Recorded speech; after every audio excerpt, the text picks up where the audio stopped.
Today we're going to revisit a topic from 2 years ago. Hello everyone, Colin Canet here for Woodwork Web. Today we're going to talk about, and I'm going to make 3 different kinds of simple cutting boards. I get so many questions on cutting boards that this video is going to cover off half of those. I'm going to do another video after this on just finishes for cutting boards, but today we're just going to make cutting boards. And the first thing I want to talk about is woods. I always get asked, what woods can I use for cutting boards? Don't use a softwood because they just don't stand up. But pretty much any kind of hardwood will work just fine. And the harder the wood, the better. We talk about toxicity in woods, but on a cutting board, really it has almost no difference, if any, at all. When they talk about toxicity of woods, they're almost always talking about the dust. Sometimes there's a small irritation to skin, but that's after like a prolonged use, and you're just not going to get that on a cutting board. Today I'm going to be using holly. I've got some maple chunks. I also have some oak.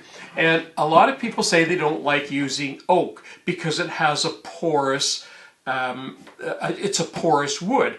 But my answer to that is, even if you use a maple, which has a nice fine texture to it, after using it for a couple of weeks, it's going to be far more cut up than a porous wood would, so it really doesn't make any difference. The reason I like to use an oak is because it has tannin. Oaks have tannin in them, and tannin tends to help kill bacteria, so that's the reason I like that.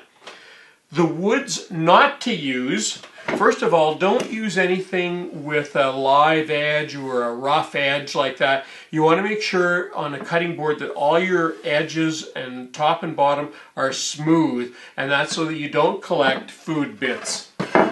The other thing that you don't want to use is spalted wood. Now, this is beautiful looking wood, and it's great for other things, but for cutting boards, it's not good because spalting is the first indication of rot. So we don't want to be using a wood that's already tending to rot because it's usually going to be a little bit softer. The other thing you may not want to use, something like this, which is a zebra wood. It's a very expensive wood, and for something that's going to be cut up and thrown away, usually people are pretty picky about how much they buy this, so you don't normally have this left over. Same with this other one. I just picked up this Peruvian, I think it's called Peruvian walnut. It's another expensive wood. I won't have any chunks of it left over for cutting boards. So just those I probably wouldn't use, but these that I use a lot will work just fine. The first cutting board I'm going to make is going to be, I'm going to use 3 strips of this holly, and I'm going to put it between these so that we get some different color variations.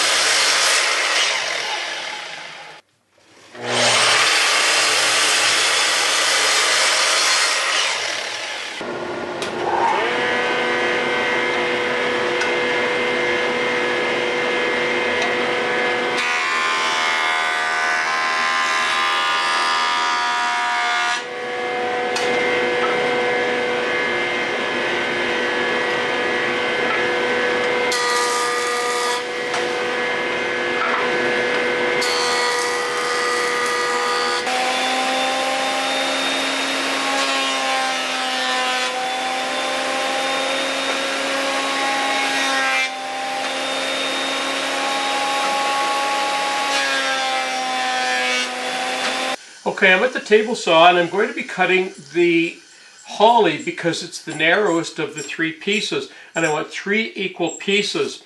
I've also installed my Freud glue line rip because it's going to give me a much finer cut on the edges, so I won't have to joint between cuts.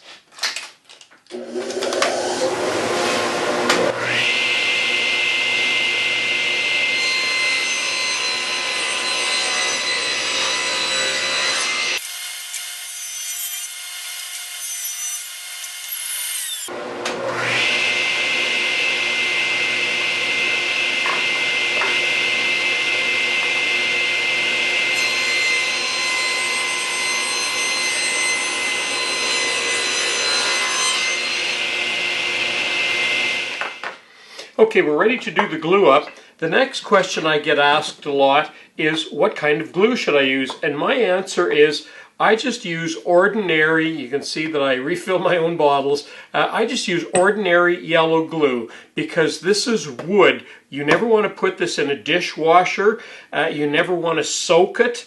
The wood will expand and the joints will start coming loose.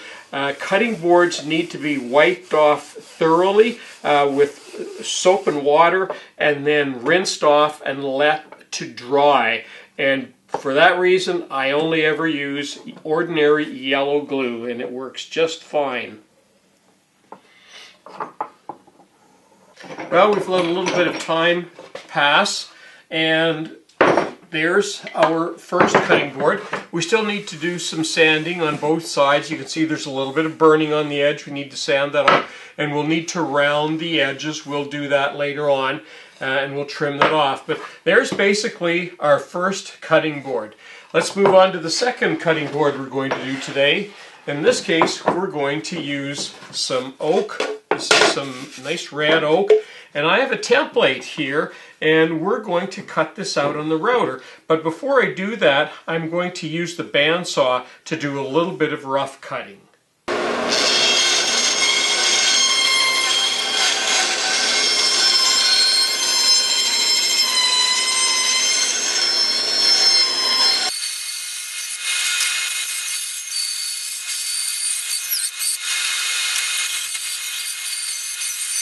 The next thing I need to do is to put my pattern and double side tape it to the wood that I'm going to cut. Now, I'm just using carpet tape. I find it, for most things, it works fine. You need to make sure that your woods are both very, very flat and very, very clean, and it should work fine.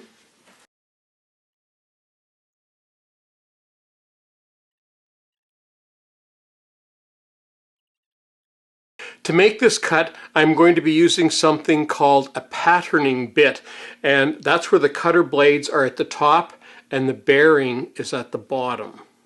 And now I need to install this bit in my router.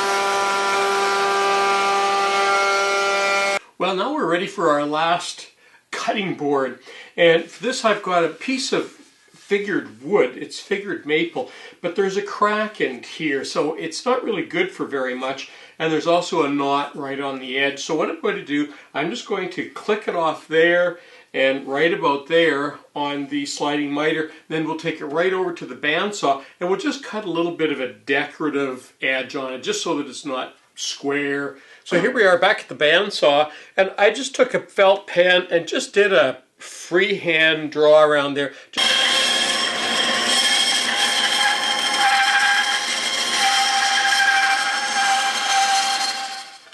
Now the next thing that we need to do is make some nice round edges for two reasons. First of all, we don't want any food to be able to collect anywhere, and if we round over the edges, it will do that. It also helps to prevent slivers, and we don't want to get any slivers on cutting boards, so that's what we're going to do. There's the freehand one. Off camera, I just quickly ran this through the planer. Okay, I'm all ready to go now. Remember, when you're routing, we always do the end grain first.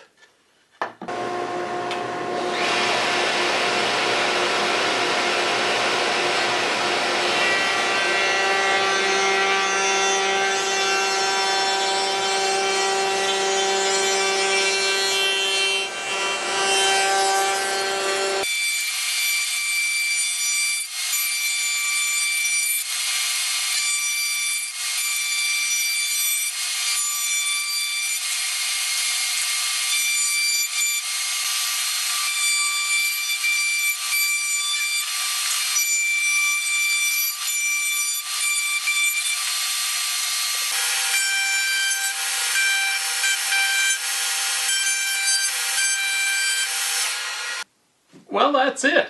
That's all it takes to make a simple cutting board. So there's a laminated, a glued one, and that one's 7/8 of an inch thick, so it's a little bit thicker. This is only a 1/2 inch thick, nice, light, thin one, and that's the one we made on the router. This is the freehand one, and this we just used some 3/4 inch scrap wood that we had laying around with a little bit of figure in it. The next thing I need to do now is to sand them. I'm not going to do that now, but the video following this, we're going to have a complete discussion on finishes for cutting boards, so you want to tune in for that. I'm Colin Cadet for Woodwork Web. Don't forget, if you haven't already subscribed, we ask you to do that. Follow us on Twitter, like us on Facebook, all that good stuff. We'll see you next time.